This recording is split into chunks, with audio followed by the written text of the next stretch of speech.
Good morning students. ਅੱਜ ਆਪਾਂ ਆਪਣੇ ਸਿਲੇਬਸ ਦੇ ਵਿੱਚ ਦਿੱਤੇ ਹੋਏ ਪੱਤਰ, ਪ੍ਰਿੰਸੀਪਲ ਨੂੰ ਪੱਤਰ ਤੇ ਸੰਪਾਦਕ ਨੂੰ ਪੱਤਰ ਬਾਰੇ ਵਿਚਾਰ ਚਰਚਾ ਕਰਾਂਗੇ। स्टूडेंट्स ਤੁਸੀਂ ਸਭ ਨੂੰ ਪਤਾ ਤਾਂ ਹੈ ਹੀ ਪਹਿਲਾਂ ਤੋਂ ਕਿ ਅਸੀਂ ਜਦੋਂ ਪ੍ਰਿੰਸੀਪਲ ਨੂੰ ਪੱਤਰ ਲਿਖਦੇ ਹਾਂ, ਕਿਉਂਕਿ ਪ੍ਰਿੰਸੀਪਲ ਨੂੰ ਪੱਤਰ ਤੁਹਾਨੂੰ ਤੀਸਰੀ ਕਲਾਸ ਤੋਂ ਸ਼ੁਰੂ ਹੋ ਜਾਂਦੀ ਆ। ਤੁਸੀਂ ਥਰਡ ਕਲਾਸ ਤੋਂ ਹੀ ਪੱਤਰ ਲਿਖਣੀ ਸ਼ੁਰੂ ਕਰ ਦਿੰਦੇ ਹੋ, ਪਰ ਸਾਡੀ ਜਿਹੜੀ ਪ੍ਰਿੰਸੀਪਲ ਨੂੰ ਪੱਤਰ ਹੈਗੀ ਆ ਇਹ 10th ਤੱਕ ਚੱਲਦੀ ਰਹਿੰਦੀ ਆ। ਠੀਕ ਹੈ ਜੀ।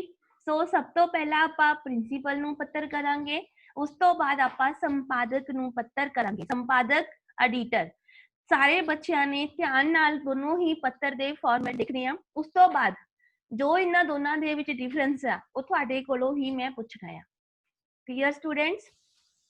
ਹਾਂਜੀ, ਸਭ ਤੋਂ ਪਹਿਲਾਂ ਹੈਗਾ ਆ ਆਪਣਾ ਪ੍ਰਿੰਸੀਪਲ ਨੂੰ ਪੱਤਰ। ਤੁਸੀਂ ਥਰਡ ਤੋਂ ਬੇਟਾ ਜੀ ਜ਼ਰੂਰੀ ਕੰਮ ਲਈ, ਬਿਮਾਰੀ ਦੀ ਅਰਜੀ ਲਈ, ਫਿਰ ਉਸ ਤੋਂ ਬਾਅਦ ਆਪਣਾ ਸਕੂਲ ਲਿਵਿੰਗ ਸਰਟੀਫਿਕੇਟਸ ਲੈਣ ਲਈ ਐਪਲੀਕੇਸ਼ਨ ਜਿਹੜੀ ਆ ਪੱਤਰ ਉਹ ਪ੍ਰਿੰਸੀਪਲ ਨੂੰ ਲਿਖ ਦਿਓ। ਇਸੇ ਤਰ੍ਹਾਂ ਹੀ ਅੱਜ ਮੈਂ ਵੀ ਤੁਹਾਨੂੰ ਟੌਪਿਕ ਕਿ ਸੈਕਸ਼ਨ ਬਦਲਣ ਲਈ ਬੇਨਤੀ ਪੱਤਰ ਲਿਖੋ। ਸਾਰੇ ਬੱਚੇ ਧਿਆਨ ਨਾਲ ਦੇਖ ਰਹੇ ਹੋ ਕਿ ਇਹਦੇ ਵਿੱਚ ਸਿਰਫ ਇੱਕ ਹੀ ਐਡਰੈਸ ਦਿੱਤਾ ਹੋਇਆ, ਉਹ ਵੀ ਸਕੂਲ ਦਾ। ਅਸੀਂ ਦੂਜਾ ਐਡਰੈਸ ਨਹੀਂ ਦਿੱਤਾ ਕਿਉਂਕਿ ਅਸੀਂ ਖੁਦ ਉਸ ਇੰਸਟੀਚਿਊਟ ਦੇ, ਉਸੇ ਸਕੂਲ ਦੇ ਵਿਦਿਆਰਥੀ ਹਾਂ। ਸੋ ਮੈਂ ਤੁਹਾਨੂੰ ਪੱਤਰ ਦਾ ਹੈਡਿੰਗ ਦਿੱਤਾ ਆ, ਆਪਣੇ ਸਕੂਲ ਦੇ ਪ੍ਰਿੰਸੀਪਲ ਨੂੰ ਸੈਕਸ਼ਨ ਬਦਲਣ ਲਈ ਬੇਨਤੀ ਪੱਤਰ ਲਿਖੋ। ਬਹੁਤ ਸਾਰੇ ਰੀਜ਼ਨ ਹੋ ਸਕਦੇ ਹੈਗੇ ਇਹਦੇ ਕਿ ਜਾਂ ਤੇ ਤੁਸੀਂ ਦੋ ਭੈਣ ਭਰਾ ਉਸ ਸਕੂਲ 'ਚ ਪੜ੍ਹਦੇ ਹੋ, ਤੁਹਾਡਾ ਜਿਹੜਾ ਭਰਾ ਜਾਂ ਭੈਣ ਹੈਗਾ ਉਹ ਕਿਸੇ ਹੋਰ ਸੈਕਸ਼ਨ 'ਚ ਆ, ਤੁਸੀਂ ਉੱਥੇ ਉਸੇ ਸੈਕਸ਼ਨ 'ਚ ਹੋਣਾ ਚਾਹੁੰਦੇ ਹੋ, ਜਾਂ ਤੁਹਾਡੇ ਘਰ ਦੇ ਕੋਲ ਤੁਹਾਡੇ ਸੈਕਸ਼ਨ ਦਾ ਕੋਈ ਵੀ ਬੱਚਾ ਨਹੀਂ ਹੈਗਾ, ਸਿਰਫ ਥੋੜੇ ਹੀ ਡਿਸਟੈਂਸ ਤੇ ਦੂਸਰੇ ਸੈਕਸ਼ਨ ਦਾ ਇੱਕ ਬੱਚਾ ਰਹਿੰਦਾ, ਉਹਦੇ ਕਰਕੇ ਤੁਸੀਂ ਆਪਣਾ ਜਿਹੜਾ ਸੈਕਸ਼ਨ ਆ ਉਹ ਚੇਂਜ ਕਰਾਉਣਾ ਚਾਹੁੰਦੇ ਹੋ, ਜਾਂ ਤੁਹਾਡੇ ਸੈਕਸ਼ਨ ਦੇ ਬੱਚੇ ਜ਼ਿਆਦਾ ਸ਼ਰਾਰਤੀ ਨੇ ਜਿਸ ਕਰਕੇ ਤੁਹਾਨੂੰ ਬਹੁਤ ਸਾਰੀਆਂ ਮੁਸ਼ਕਲਾਂ ਦਾ ਸਾਹਮਣਾ ਕਰਨਾ ਪੈਂਦਾ ਹੈ। ਇਹ ਵੀ ਤੁਸੀਂ ਰੀਜ਼ਨ ਦੱਸ ਕੇ ਆਪਣਾ ਸੈਕਸ਼ਨ ਬਦਲਣ ਲਈ ਬੇਨਤੀ ਪੱਤਰ ਲਿਖ ਸਕਦੇ ਹੋ। ਸਭ ਤੋਂ ਪਹਿਲਾਂ ਆਪਾਂ ਇਹਦੇ ਵਿੱਚ ਲਿਖਾਂਗੇ ਸੇਵਾ ਵਿਖੇ ਪ੍ਰਿੰਸੀਪਲ ਸਾਹਿਬਾ, ਸਵਾਮੀ ਸੰਤ ਦਾਸ ਪਬਲਿਕ ਸਕੂਲ ਫਗਵਾੜਾ। ਇੱਥੇ ਮੈਂ ਤੁਹਾਨੂੰ ਹੈਡਿੰਗ ਦੇ ਵਿੱਚ ਬੇਟਾ ਜੀ ਕੋਈ ਵੀ ਉੱਪਰ ਨਹੀਂ ਦਿੱਤਾ ਕਿ ਤੁਹਾਡਾ ਨਾਮ ਇਹ ਹੈ, ਤੁਹਾਡੇ ਸਕੂਲ ਦਾ ਨਾਮ ਹੈ ਔਰ ਤੁਸੀਂ ਆਪਣੇ ਸਕੂਲ ਦੇ ਪ੍ਰਿੰਸੀਪਲ ਨੂੰ ਪੱਤਰ ਲਿਖੋ। ਅਗਰ ਤੁਹਾਨੂੰ ਇਸ ਤਰ੍ਹਾਂ ਦਿੱਤਾ ਗਿਆ ਹੋਵੇ ਕਿ ਉੱਪਰ ਹੈਡਿੰਗ ਦੇ ਵਿੱਚ ਕੋਈ ਤੁਹਾਡਾ ਨਾਮ ਨਹੀਂ ਹੈ, ਸਿੰਪਲ ਤੁਹਾਨੂੰ ਜਿਵੇਂ ਹੈਡਿੰਗ ਦਿਖਾਈ ਦੇ ਰਿਹਾ ਇਦਾਂ ਦਿੱਤਾ ਆ, ਤਾਂ ਤੁਸੀਂ ਆਪਣੇ ਸਕੂਲ ਦਾ ਉੱਥੇ ਨਾਮ ਪਤਾ ਲਿਖ ਦੇਣਾ ਹੈ। ਜੇਕਰ ਤੁਹਾਨੂੰ ਦਿੱਤਾ ਗਿਆ ਆ ਕਿ ਤੁਹਾਡਾ ਨਾਮ ਰਾਜੀਵ ਹੈ ਔਰ ਤੁਸੀਂ KVM ਸਕੂਲ ਦੇ ਵਿਦਿਆਰਥੀ ਹੋ, ਤਾਂ ਤੁਸੀਂ ਉੱਥੇ KVM ਸਕੂਲ ਹੀ ਲਿਖਣਾ ਹੈ, ਆਪਣਾ ਸਕੂਲ ਦਾ ਨਾਮ ਨਹੀਂ ਲਿਖਣਾ।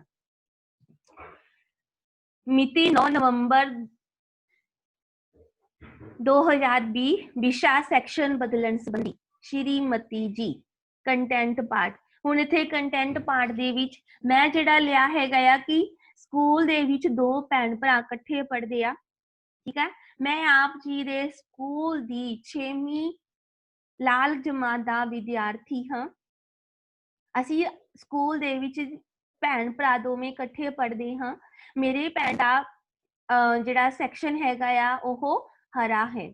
ਮੇਰੇ ਪਿਤਾ ਜੀ ਦੀ ਇੰਨੀ ਇਨਕਮ ਨਹੀਂ ਹੈਗੀ ਕਿ ਉਹ ਸਾਨੂੰ ਦੋਨਾਂ ਨੂੰ ਅਲੱਗ-ਅਲੱਗ ਕਿਤਾਬਾਂ ਲੈ ਕੇ ਦੇ ਸਕਣ, ਸੋ ਸਾਨੂੰ ਦੋਨਾਂ ਨੂੰ ਇੱਕ ਹੀ ਕਿਤਾਬ ਤੋਂ ਪੜ੍ਹਨਾ ਪੈਂਦਾ ਹੈ, ਪਰ ਸੈਕਸ਼ਨ ਬਦਲੀ ਹੋਣ ਕਰਕੇ ਸਾਨੂੰ ਪੜ੍ਹਨ ਦੇ ਵਿੱਚ ਬਹੁਤ ਸਾਰੀਆਂ ਮੁਸ਼ਕਿਲਾਂ ਆਉਂਦੀਆਂ ਹਨ।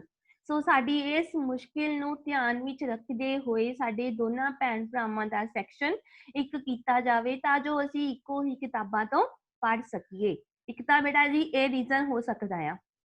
ਦੂਸਰਾ ਕਿ ਤੁਹਾਡੇ ਮੁਹੱਲੇ ਦਾ ਕੋਈ ਵੀ ਵਿਦਿਆਰਥੀ ਤੁਹਾਡੇ ਸੈਕਸ਼ਨ ਦੇ ਵਿੱਚ ਨਹੀਂ ਪੜ੍ਹਦਾ, ਤੁਹਾਡੇ ਘਰ ਤੋਂ 2-3 ਗਲੀਆਂ ਛੱਡ ਕੇ ਇੱਕ ਬੱਚਾ ਹੈ ਜੋ ਕਿ ਕਿਸੇ ਹੋਰ ਸੈਕਸ਼ਨ ਦੇ ਵਿੱਚ ਪੜ੍ਹਦਾ ਹੈ।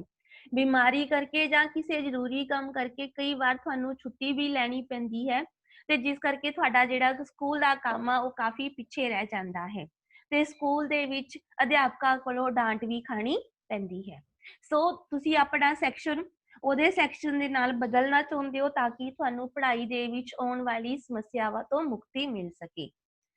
ਕਲੀਅਰ ਹੋ ਗਏ ਦੋਨੋਂ ਰੀਜ਼ਨ? ਤੁਸੀਂ ਕੋਈ ਵੀ ਲਿਖ ਸਕਦੇ ਹੋ। ਫਿਰ ਜਦੋਂ ਤੁਸੀਂ ਲੈਟਰ ਖਤਮ ਕਰਨੀ ਹੈਗੀ ਆ ਆਪ ਜੀ ਦਾ ਅਤੀ ਧੰਨਵਾਦੀ ਹੋਵਾਂਗਾ। ਆਪ ਜੀ ਦਾ ਆਗਿਆਕਾਰੀ ਵਿਦਿਆਰਥੀ ਜਾਂ ਵਿਦਿਆਰਥਣ। ਫਿਰ ਤੁਸੀਂ ਨੀਚੇ ਇੱਥੇ ਆਪਣਾ ਨਾਮ ਲਿਖਣਾ। ਜੇਕਰ ਤੁਹਾਨੂੰ ਹੈਡਿੰਗ ਦੇ ਵਿੱਚ ਨਾਮ ਦਿੱਤਾ ਹੋਇਆ ਨੀਚੇ ਤੁਸੀਂ ਫਿਰ ਉਹ ਲਿਖੋਗੇ, ਜੇ ਨਹੀਂ ਦਿੱਤਾ ਹੋਇਆ ਤਾਂ ਜੋ ਤੁਹਾਡਾ ਨਾਮ ਆ ਉਹ ਲਿਖੋਗੇ। ਜਮਾਤ ਕਿਹੜੀ ਆ, ਰੋਲ ਨੰਬਰ ਤੁਹਾਡਾ ਕਿੰਨਾ ਆ। ਕਲੀਅਰ ਸਟੂਡੈਂਟਸ, ਇਹ ਤੁਹਾਨੂੰ ਸਾਰਿਆਂ ਨੂੰ ਜਿਹੜੀ ਲੈਟਰ ਹੈਗੀ ਆ ਉਹ ਸਮਝ ਲੱਗ ਗਈ ਹੋਵੇਗੀ। ਹਾਂਜੀ ਬੱਚੇ, ਅਗਲੀ ਆਪਣਾ ਪੱਤਰ ਹੈਗਾ ਆ ਸੰਪਾਦਕ ਨੂੰ ਪੱਤਰ। ਸੰਪਾਦਕ ਹੁੰਦਾ ਆ ਐਡੀਟਰ, ਜੋ ਨਿਊਜ਼ ਦੇ ਨੂੰ ਛਾਪਣ ਤੋਂ ਲੈ ਕੇ ਉਹਦਾ ਸਾਰਾ ਧਿਆਨ ਰੱਖਦਾ ਆ।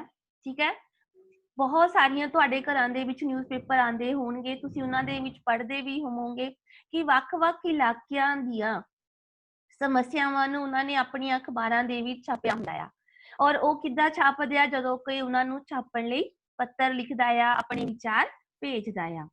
ਸੋ ਇਸ ਲੈਟਰ ਦੇ ਵਿੱਚ ਆਪਾਂ ਨੇ ਦੋ ਐਡਰੈਸ ਲਿਖਣੇ ਆ, ਇੱਕ ਉਹ ਜੋ ਲੈਟਰ ਲਿਖ ਰਿਹਾ ਆ, ਦੂਸਰਾ ਜਿਸ ਨੂੰ ਅਸੀਂ ਭੇਜ ਰਹੇ ਆ। ਜਿਵੇਂ ਕਿ ਤੁਸੀਂ ਇਸ ਪੱਤਰ ਦੇ ਫਾਰਮੈਟ ਦੇ ਵਿੱਚ ਵੀ ਦੇਖ ਰਹੇ ਹੋ। ਜੇਕਰ ਤੁਹਾਨੂੰ ਉੱਪਰ ਦਿੱਤਾ ਗਿਆ ਹੋਵੇ ਕਿ ਤੁਹਾਡਾ ਨਾਮ ਡੈਸ਼ ਹੈ ਔਰ ਤੁਸੀਂ ਇਸ ਅਖਬਾਰ ਦੇ ਸੰਪਾਦਕ ਨੂੰ ਪੱਤਰ ਲਿਖੋ, ਫਿਰ ਤੁਸੀਂ ਆਪਣਾ ਉਹ ਲਿਖ ਦੇਣਾ ਜੋ ਤੁਹਾਨੂੰ ਨਾਮ ਦਿੱਤਾ ਗਿਆ। ਜੇ ਨਹੀਂ ਦਿੱਤਾ ਹੋਇਆ ਤਾਂ ਤੁਸੀਂ ਕੋਈ ਵੀ ਐਡਰੈਸ ਲਿਖ ਕੇ ਆਪਣਾ ਕੋਈ ਵੀ ਨਾਮ ਲਿਖ ਕੇ ਆਪਣਾ ਪੱਤਰ ਸ਼ੁਰੂ ਕਰ ਸਕਦੇ ਹੋ। ਸੋ ਅੱਜ ਆਪਾਂ ਇਹ ਹੈਡਿੰਗ ਦੇਖਾਂਗੇ, ਕਿਸੇ ਅਖਬਾਰ ਦੇ ਸੰਪਾਦਕ ਨੂੰ ਰੋਜ਼ਾਨਾ ਵਰਤੋਂ ਦੀਆਂ ਵਸਤਾਂ ਵਿੱਚ ਪਾਈ ਜਾਂਦੀ ਮਿਲਾਵਟ ਸੰਬੰਧੀ ਆਪਣੇ ਵਿਚਾਰ ਅਖਬਾਰ ਵਿੱਚ ਛਾਪਣ ਲਈ ਬੇਨਤੀ ਪੱਤਰ ਲਿਖੋ। ਸਭ ਤੋਂ ਪਹਿਲਾਂ ਲੈਟਰ ਦਾ ਹੈਡਿੰਗ ਪੜੋ, ਉਹਨੂੰ ਸਮਝੋ, ਫਿਰ ਉਹਨੂੰ ਲਿਖਣਾ ਸ਼ੁਰੂ ਕਰੋ। ਤੁਹਾਡੇ ਇਸ ਵਾਰ ਦੇ ਪੇਪਰ ਦੇ ਵਿੱਚ ਵੀ ਬਹੁਤ ਸਾਰੀਆਂ ਗਲਤੀਆਂ ਸੀ, ਬੱਚਿਆਂ ਨੇ ਲੈਟਰ ਦੇ ਹੈਡਿੰਗ ਨੂੰ ਧਿਆਨ ਨਾਲ ਨਹੀਂ ਸੀ ਪੜਿਆ। ਸੋ ਮੈਂ ਫਿਰ ਤੋਂ ਦੁਬਾਰਾ ਤੁਹਾਨੂੰ ਰਿਕੁਐਸਟ ਕਰਦੀ ਹਾਂ, ਕਦੇ ਵੀ ਲੈਟਰ ਲਿਖਣ ਤੋਂ ਪਹਿਲਾਂ ਉਹਦੇ ਹੈਡਿੰਗ ਨੂੰ ਧਿਆਨ ਨਾਲ ਪੜ੍ਹ ਲਓ, ਸਮਝ ਲਓ, ਫਿਰ ਲਿਖਣਾ ਸ਼ੁਰੂ ਕਰੋ। ਸੋ ਇਸ ਅਖਬਾਰ ਇਸ ਹੈਡਿੰਗ ਦੇ ਵਿੱਚ ਦਿੱਤਾ ਹੋਇਆ ਕਿ ਜਿਹੜੀਆਂ ਰੋਜ਼ ਵਰਤੋਂ ਦੀਆਂ ਵਸਤਾਂ ਨੇ, ਜੋ ਸਾਡਾ ਖਾਣ ਪੀਣ ਦਾ ਸਮਾਨ ਹੈ, ਉਹਦੇ ਵਿੱਚ ਕਿੰਨੀ ਮਿਲਾਵਟ ਪਾਈ ਜਾਂਦੀ ਆ, ਉਸ ਮਿਲਾਵਟ ਦਾ ਸਾਡੇ ਲੋਕਾਂ ਤੇ, ਸਾਡੇ ਸਿਰਾਂ ਤੇ ਕੀ ਨੁਕਸਾਨ ਹੁੰਦਾ ਆ, ਉਸ ਬਾਰੇ ਜੋ ਵੀ ਤੁਹਾਡੇ ਵਿਚਾਰ ਨੇ ਉਹ ਤੁਸੀਂ ਅਖਬਾਰ ਦੇ ਜ਼ਰੀਏ ਲੋਕਾਂ ਤੱਕ ਪਹੁੰਚਾਉਣੇ ਚਾਹੁੰਦੇ ਹੋ, ਤਾਂ ਜੋ ਲੋਕ ਜਾਗਰੂਕ ਹੋ ਸਕਣ ਤੇ ਪ੍ਰਸ਼ਾਸਨ ਵੀ ਇਸ ਸੰਬੰਧੀ ਕੋਈ ਠੋਸ ਕਦਮ ਚੁੱਕ ਸਕੇ। ਹਾਂਜੀ ਬੱਚੇ, ਆਪਾਂ ਹੁਣ ਲੈਟਰ ਸ਼ੁਰੂ ਕਰਦੇ ਹਾਂ। 113 ਰਤਨਪੁਰਾ ਫਗਵਾੜਾ, ਮਿਤੀ 9 ਨਵੰਬਰ 2020, ਸੇਵਾ ਵਿਖੇ ਸੰਪਾਦਕ ਸਾਹਿਬ। ਇੱਥੇ ਆਪਾਂ ਸੰਪਾਦਕ ਨੂੰ ਸੰਪਾਦਕ ਹੀ ਲਿਖਾਂਗੇ, ਸੰਪਾਦਕ ਸਾਹਿਬ, ਰੋਜ਼ਾਨਾ ਅਜੀਤ ਜਲੰਧਰ।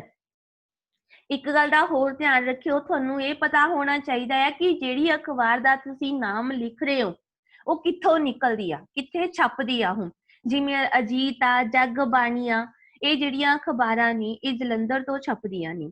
ਟ੍ਰਿਬਿਊਨ ਜਿਹੜੀ ਹੈਗੀ ਆ ਉਹ ਚੰਡੀਗੜ੍ਹ ਤੋਂ ਛਪਦੀ ਆ। ਅਕਾਲੀ ਪੱਤਰਿਕਾ ਪਟਿਆਲੇ ਤੋਂ ਛਪਦੀ ਆ। ਇਹਨਾਂ ਦਾ ਤੁਹਾਨੂੰ ਧਿਆਨ ਵਿੱਚ ਹੋਣਾ ਬਹੁਤ ਜ਼ਰੂਰੀ ਆ ਕਿ ਜਿਹੜੀਆਂ ਅਸੀਂ ਅਖਬਾਰ ਦਾ ਨਾਮ ਲਿਖ ਰਹੇ ਹਾਂ ਉਹ ਕਿੱਥੋਂ ਛਪ ਰਹੀ ਆ। ਸੋ ਬੱਚੇ, ਮੈਂ ਇੱਥੇ ਲਿਖਿਆ ਆ ਅਜੀਤ, ਪੰਜਾਬੀ ਦੀ ਅਖਬਾਰ ਆ ਜੋ ਜਲੰਧਰ ਤੋਂ ਛਪਦੀ ਆ। ਕਲੀਅਰ? ਅੱਗੇ ਹੈ ਬੱਚੇ ਵਿਸ਼ਾ। ਅਸੀਂ ਇਸ ਦੇ ਵਿੱਚ ਵਿਸ਼ਾ ਲਿਖਣਾ ਆ ਕਿ ਸਾਨੂੰ ਟੌਪਿਕ ਕੀ ਦਿੱਤਾ ਗਿਆ, ਰੋਜ਼ਾਨਾ ਵਰਤੋਂ ਦੀਆਂ ਵਸਤਾਂ ਵਿੱਚ ਮਿਲਾਵਟ ਬਾਰੇ, ਕਿ ਜੋ ਵੀ ਅਸੀਂ ਰੋਜ਼ਾਨਾ ਵਰਤੋਂ ਦੀਆਂ ਵਸਤਾਂ ਨੂੰ ਵਰਤਦੇ ਹਾਂ ਉਹਨਾਂ ਵਿੱਚ ਕਿੱਦਾਂ ਮਿਲਾਵਟ ਪਾਈ ਜਾਂਦੀ ਹੈ।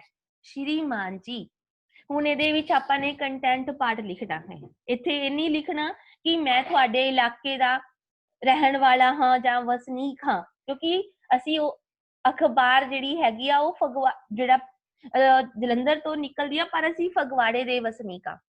ਸੋ ਅਸੀਂ ਲੈਟਰ ਨੂੰ ਸ਼ੁਰੂ ਕਿਵੇਂ ਕਰਨਾ ਹੈ? ਕੰਟੈਂਟ ਪਾਰਟ ਦੇ ਵਿੱਚ ਮੈਂ ਆਪ ਜੀ ਦੇ ਅਖਬਾਰ ਦਾ ਰੋਜ਼ਾਨਾ ਪਾਠਕ ਹਾਂ। ਰੋਜ਼ਾਨਾ ਪਾਠਕ ਕੀ ਹੁੰਦਾ ਆ? ਰੋਜ਼ ਪੜ੍ਹਨ ਵਾਲਾ। ਰੋਜ਼ਾਨਾ ਪਾਠਕ, ਰੋਜ਼ ਪੜ੍ਹਨ ਵਾਲਾ। ਮੈਂ ਆਪ ਜੀ ਦੇ ਅਖਬਾਰ ਦਾ ਰੋਜ਼ਾਨਾ ਪਾਠਕ ਹਾਂ। ਹਰ ਰੋਜ਼ ਮੈਂ ਤੁਹਾਡੇ ਅਖਬਾਰ ਵਿੱਚ ਵੱਖ-ਵੱਖ ਤਰ੍ਹਾਂ ਦੀਆਂ ਸਮੱਸਿਆਵਾਂ ਬਾਰੇ ਲੋਕਾਂ ਦੇ ਦਿੱਤੇ ਹੋਏ ਵਿਚਾਰਾਂ ਨੂੰ ਪੜ੍ਹਦਾ ਹਾਂ, ਕਿ ਕਈ ਜਿਨ੍ਹਾਂ ਤੋਂ ਪ੍ਰਭਾਵਿਤ ਹੋ ਕੇ ਅੱਜ ਮੈਂ ਵੀ ਆਪਣੇ ਕੁਝ ਵਿਚਾਰ ਤੁਹਾਡੀ ਅਖਬਾਰ ਦੇ ਵਿੱਚ ਛਪਵਾਉਣਾ ਚਾਹੁੰਦਾ ਹਾਂ। ਹੁਣ ਦੇਖੋ ਤੁਸੀਂ ਸਾਰੇ ਜਣੇ, ਜਦੋਂ ਅਸੀਂ ਕਿਸੇ ਨੂੰ ਵੀ ਕੋਈ ਗੱਲ ਕਹਿਣੀ ਆ ਜਾਂ ਦੱਸਣੀ ਆ ਤਾਂ ਉਹਦੀ ਭੂਮਿਕਾ ਬਣਦੀ ਆ। ਇੱਥੇ ਵੀ ਅਸੀਂ ਇਹ ਦੱਸਿਆ ਆ ਕਿ ਅਸੀਂ ਤੁਹਾਡੀ ਅਖਬਾਰ ਨੂੰ ਹਰ ਰੋਜ਼ ਪੜ੍ਹਦੇ ਹਾਂ। ਉਹਦੇ ਵਿੱਚ ਬਹੁਤ ਸਾਰੀਆਂ ਸਮੱਸਿਆਵਾਂ ਬਾਰੇ ਲੋਕਾਂ ਨੇ ਆਪਣੇ ਵਿਚਾਰ ਛਪਵਾਏ ਹੁੰਦੇ ਆ ਤੇ ਮੈਂ ਵੀ ਉਹਨਾਂ ਤੋਂ ਪ੍ਰਭਾਵਿਤ ਹੋ ਕੇ ਇੰਪ੍ਰੈਸ ਹੋ ਕੇ ਆਪਣੇ ਵਿਚਾਰ ਜਿਹੜੇ ਆ ਛਪਵਾਉਣਾ ਚਾਹੁੰਦਾ ਹਾਂ। ਠੀਕ ਹੈ, ਫਿਰ ਉੱਥੇ ਲਿਖਾਂਗੇ ਕਿ ਮੇਰੇ ਜਿਹੜੇ ਵਿਚਾਰ ਨੇ ਰੋਜ਼ਾਨਾ ਵਰਤੋਂ ਦੀਆਂ ਵਸਤਾਂ ਵਿੱਚ ਪਾਈ ਜਾਣ ਵਾਲੀ ਮਿਲਾਵਟ ਬਾਰੇ ਹੈ ਕਿ ਜਿਵੇਂ ਅੱਜ ਦੇ ਸਮੇਂ ਵਿੱਚ ਜਿਹੜੀ ਮਿਲਾਵਟ ਹੈਗੀ ਆ ਉਹ ਦਿਨ ਪ੍ਰਤੀ ਦਿਨ ਵੱਧਦੀ ਜਾ ਰਹੀ ਹੈ। ਲੋਕ ਕੱਚੇ ਦੁੱਧ ਦੇ ਵਿੱਚ ਜਿਹੜਾ ਸੁੱਕਾ ਦੁੱਧ ਹੁੰਦਾ ਆ ਉਹ ਮਿਲਾ ਕੇ ਉਹਦਾ ਪਾਊਡਰ ਦਾ ਦੁੱਧ ਬਣਾ ਕੇ ਵੇਚਦੇ ਹਨ। ਦਾਲਾਂ ਦੇ ਵਿੱਚ ਕੰਕਰ ਰੋੜੇ ਪਾਏ ਜਾਂਦੇ ਹਨ। ਆਟੇ ਦੇ ਵਿੱਚ ਵੀ ਚੌਲਾਂ ਦਾ ਆਟਾ ਬਰੀਕ ਕਰਕੇ ਪੀਸ ਕੇ ਪਾਇਆ ਜਾਂਦਾ ਹੈ। ਇਸੇ ਤਰ੍ਹਾਂ ਹੀ ਚਾਹ ਪੱਤੀ ਦੇ ਵਿੱਚ ਵੀ ਕਾਲੇ ਤਿਲਾਂ ਦੀ ਵਰਤੋਂ ਕੀਤੀ ਜਾਂਦੀ ਹੈਗੀ ਆ। ਭਾਵ ਕਿ ਜੇਕਰ ਦੇਖਿਆ ਜਾਵੇ ਅੱਜ ਦੇ ਸਮੇਂ ਵਿੱਚ ਕੋਈ ਵੀ ਵਸਤੂ ਅਜਿਹੀ ਨਹੀਂ ਜੋ ਸਾਨੂੰ ਸ਼ੁੱਧ ਰੂਪ ਵਿੱਚ ਮਿਲਦੀ ਜਾਵੇ ਕਿ ਉਹ ਤੇਲ ਦੇ ਵਿੱਚ ਵੀ ਪਸ਼ੂਆਂ ਦੀ ਚਰਬੀ ਨੂੰ ਪਾਇਆ ਜਾਂਦਾ ਹੈ।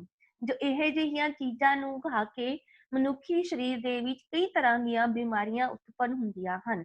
ਜੋ ਦਾਲਾਂ ਨੂੰ ਰੰਗ ਚਾੜਿਆ ਹੁੰਦਾ ਹੈ ਉਹ ਵੀ ਬਨਾਵਟੀ ਹੁੰਦਾ ਹੈ।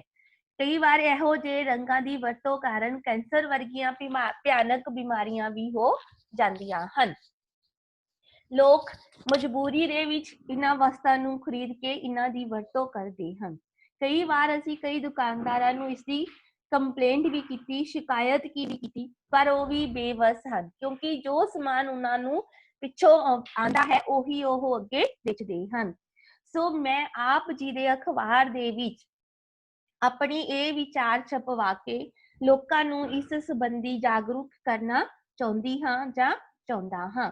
ਮੈਂ ਆਸ ਕਰਦਾ ਹਾਂ ਜਾਂ ਕਰਦੀ ਹਾਂ ਕਿ ਤੁਸੀਂ ਮੇਰੇ ਵਿਚਾਰ ਆਪਣੀ ਅਖਬਾਰ ਵਿੱਚ ਛਾਪ ਕੇ ਸਰਕਾਰ ਤੇ ਜਨਤਾ ਨੂੰ ਜਾਗਰੂਕ ਕਰਨ ਦੀ ਕੋਸ਼ਿਸ਼ ਕਰੋਗੇ ਕਿਉਂਕਿ ਜਦੋਂ ਇਹ ਵਿਚਾਰ ਲੋਕਾਂ ਦੀ ਤਰ੍ਹਾਂ ਹੀ ਜਨਤਾ ਕੋਲ ਵੀ ਪਹੁੰਚਣਗੇ ਤਾਂ ਸਰਕਾਰ ਕੋਲ ਵੀ ਪਹੁੰਚਣਗੇ ਤੇ ਸਰਕਾਰ ਵੀ ਇਹਨਾਂ ਨੂੰ ਰੋਕਣ ਲਈ ਜੋ ਕਦਮ ਚੁੱਕੇਗੀ। ਆਪ ਜੀ ਦਾ ਬਹੁਤ ਧੰਨਵਾਦ ਹੋਵੇਗਾ।